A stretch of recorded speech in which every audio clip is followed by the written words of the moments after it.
So I've got 10 minutes and 10 slides just to run through some of the commercial hurdles in making car-free development a reality.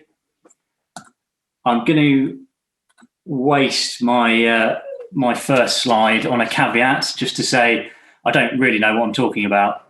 To put that another way, I suppose, my job requires me to be a bit of a generalist. So I tend to know a little bit about a lot of subjects and bring that together with stakeholders to try and make decisions to drive developments forward. I find sort of parking and sustainable transport quite fascinating. And there's a project I'll come on to a little bit later where it's a key topic. But certainly the other members of the panel know a hell of a lot more than me, and I suspect most of the audience. So I think my job today is to give the layman developers viewpoint on this and talk through some of the kind of obvious layman challenges and commercial aspects of this topic. So even to a relative layman like me, it's pretty obvious that something's gone wrong with how we view cars in developments.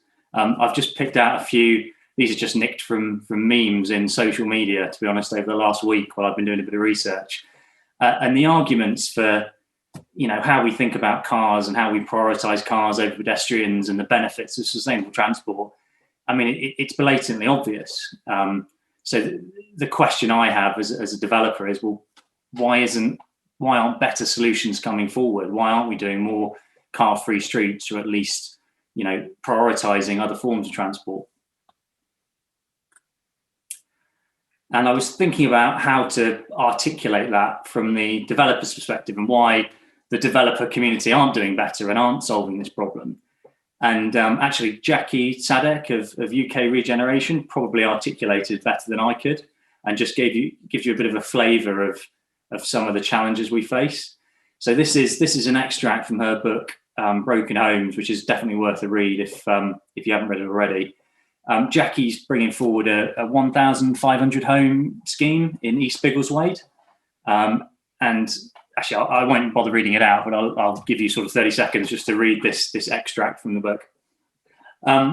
So even where developers understand it, and they're often considered, one of the key gateways and decision makers in these types of projects, even when they get it, they still come across pretty significant hurdles, and they have to get other stakeholders on board. And this was an interesting Twitter thread that I was reading research for today. And this is sort of heartening and painful in the same breath, really. I think planning committees are certainly, and the planning authorities generally are a tricky element to getting through innovative parking solutions and schemes. There's a number of reasons for that. A lot of it's around capacity, actually. They just don't have the bandwidth to consider new and innovative ways, particularly if the policy is set up that 3 spaces are required per dwelling on plot.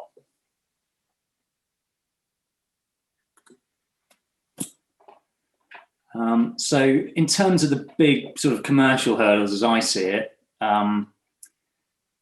getting all the stakeholders aligned is probably top. I've put a list of a few of them there, but any one of those can put a real spanner in the works for having innovative parking solutions on schemes. Yes, the planning authority is one, but particularly on big developments, there's a number of stakeholders. There's funding partners, there's landowners, there's delivery partners, there's a whole suite of consultants on the value side, on the cost side, on the engineering side, and you have to sort of get everyone on board with whatever innovation you're trying to bring forward. I've mentioned the planners and the planning authority in point 1 there. I think Simon talked about sort of the estate agents and valuing view on this. And the classic line that you'll hear is, if you want to reduce car parking numbers or car parking ratios, you reduce values by 10% and it will take you twice as long to sell. And if that's true, there's no investment committee in the country that'll sign off those sorts of innovations. The trouble is estate agents are looking at things backward looking of what's happened previously. They're very difficult. They're not particularly good at predicting the future. And I think something needs to break there where they need to put their necks on the line a little bit more and try and get under the skin of user demand a little bit more. The other point that's been made, and is an obvious one, is around infrastructure and alternatives. It's great talking about car-free environments and pedestrian-focused streets, but if there aren't alternatives, if there isn't amenity in a walkable distance or sustainable alternatives, it's never going to happen. People need to be able to move around. Point 4 here was just on educating the consumer, and again, I think Daniel and Simon made this point as well. But and the way I've put it in here is no consumer survey ever asked for the iPod until Steve Jobs gave it to them. It's very difficult to ask your man on the street, would you like no parking spaces or access to one parking space that's a short walk away? The answer is going to be no, because they don't have an appreciation of all the well-being benefits, the health benefits, and what that space could be used for gardens and community space. They just don't see the other side. And the final sort of hurdle that I wanted to point out as well is there's not a lot of good examples of particularly in the UK, of showing where this has been done well and been done viably and successfully. I think, Katya, you mentioned a few European examples, and yes, if you search for them, you can find them. But for your average layman like myself or an investment committee making these big sort of commitments, it's a lot easier if somebody has gone down that path before you. And I think there are a number, this is you can see by the number of people here today, this is very topical, and there are a lot of people trying to solve this. But as soon as somebody achieves it, there's going to be a hell of a lot of followers, I think.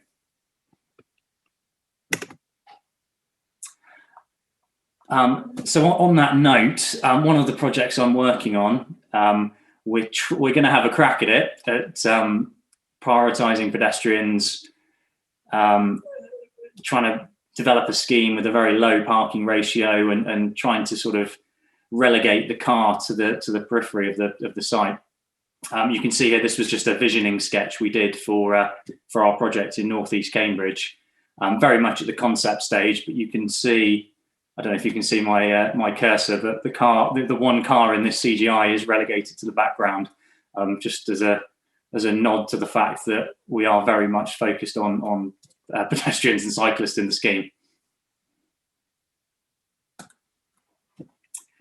So why do we think we've got a chance of developing a slightly different model when it comes to parking in northeast Cambridge? Well, we're quite lucky. A lot of the hurdles that I mentioned, we've got a few solutions to them already. We've got a new train station with direct links into King's Cross that's a 5-minute walk away. Cambridge has also got the guided bus network, and hopefully in future the CAM Metro that the Mayor's pushing. We've also got a very extensive and integrated cycle network via the Cambridge Greenways, which provides another alternative. And also just the culture in Cambridge. It's got the highest cycling rate of any town or city in the country. 1 in 3 commuters use bikes to get to work. So we've got that culture already of people looking at things differently when it comes to parking. We're also partnering with the right people, and we've got some of those stakeholders already bought in. Our landowner and partner is Cambridge City Council. They understand it. One of the briefs for us as master developer was to try and achieve transport neutrality, and they understand, the benefits of thinking about parking differently. We're also partnering with another developer called Town, and I've spotted a few of them on the call this evening, so I'm sure they can answer some questions if I can't. But this is just a little snippet that I've nicked from them about a smaller scale project in Cambridge called Marmalade Lane. I think multi-award winning, but one of the reasons for that was because they thought about parking differently. On the left here, you've got a traditional kind of house builder plot, and on the right is the Marmalade Lane scheme. And they managed to move parking to the periphery of the site, halve the parking ratio, and reduce the amount of space dedicated to cars and parking and vehicle movements by a factor of 4. And that enabled them to release, I think, 10 times the amount of land for pedestrian-focused streets, play space, and communal gardens. And there's a little, I'm sure there's some better photos of this, but there's a little CGI at the bottom there to show the kind of environments that they created there. So we're working with Town and the City Council on Northeast Cambridge site to kind of upscale this ethos onto a bigger district scale. 120 acre site with in excess of 5,000 homes. So we're trying to supercharge this thinking and see if we can do it on a bigger scale. And my last slide this evening is just to give you a flavour of, we're quite early days still. We're probably 3 years away from a planning submission. So we're spending a lot of time thinking about this. And one of the initiatives we're trying to bring forward is what we're calling neighbourhood mobility hubs, where we're trying to combine the peripheral kind of car barn with a very diverse transit and mobility hub that prioritises sustainable alternatives and makes it slightly more inconvenient to park your cars on the top levels. We're also combining it with some of the neighbourhood amenity, so some co-working space. We've talked about community kitchens, your Amazon lockers, some other sort of initiatives like urban farming, and mixing that in with sustainable alternatives. We're targeting less than 0.5 spaces per home, hopefully significantly below that, but all to be worked through. We're also trying to keep the management of this over time. So by centralising the parking and controlling the management, you can kind of wean people off, hopefully, the need for a car parking space and encourage them to use car clubs and bikes and other sustainable forms.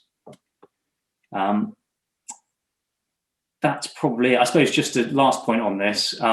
There's a few examples we've found of this being done well, but there aren't many. So I'd love to hear from anyone on the call this evening if they've got good examples of this sort of initiative or ideas around it. I'd love to hear a bit more, because I'm definitely in learn mode at the moment. Thanks very much. Thank you, Matthew. To be honest, I think we're all in learn mode on this, and I think one of the incentives to bring everybody together tonight was to really share that learning, because I think your point about kind of sharing the learning, sharing the data, and leading by example really is really critical. I mean, there are lots of developments that talk about it, but very few that actually have been delivered and I guess are commercially successful.